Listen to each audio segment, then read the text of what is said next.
Es īsti laikam arī tiešām nezinu, kāpēc es gleznoju, jo atbildi nāk grūti ārā. Tas liek aizdomāties par to, ka es meklēju vēl atbildi uz šo jautājumu. Un, ja es tik ilgi meklēju to atbildi uz to jautājumu, tas nozīmē, ka man interesē šī atbilde. Esmu drošs, ka esmu vairākas reizes atbildējis uz to jautājumu pirms tam, kāpēc es gleznoju un nodarbojos ar mākslu, bet tās atbildes laika arī mainās. Un, man šī sajūta atgādina tādu kā attīstību.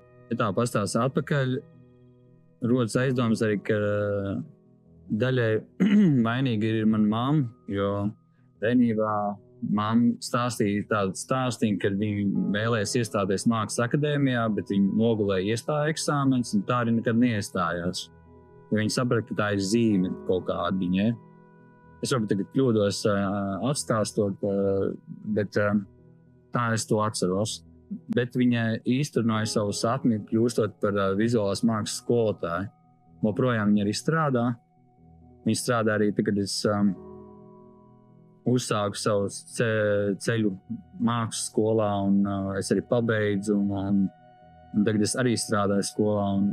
Nemāku teikt, vai tas ir pateicoties viņai, bet viņa bija kā piemērs, ka darot savu darbu, tu vari būt arī ļoti priecīgs.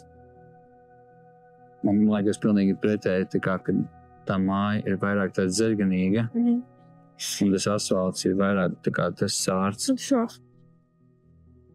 Tas nav tā pļauja? Šis asfalts. Jā. Ar ko atšķirās skolotājs no skolēna, man liekas, ar to, ka skolotājs rāda arī piemēru, kā tikt galā ar tām sliktajām dienām, kad nevis apkārtēji vainīgi vai klases biedri vai kolēģi, bet domas un kaut kādas emocijas, kas ir sakrājušās, nav kaut kā līdz galam izrunātas vai uzklausītas. Un skolotājs ir viens no tiem, kas skolēnam var uzdot jautājumus un arī uzklausīt viņu. Mēģināt viņam arī parādīt to, ka palīdzot viens otram, mēs varam radīt ļoti jauku gaisotni klasē. Un varbūt dažiem tā ir vienīgā vieta, viņš jūtās arī vajadzīgs un saprast. Jā, šī sajūta man kā liekas, ka būtu skaisti to visu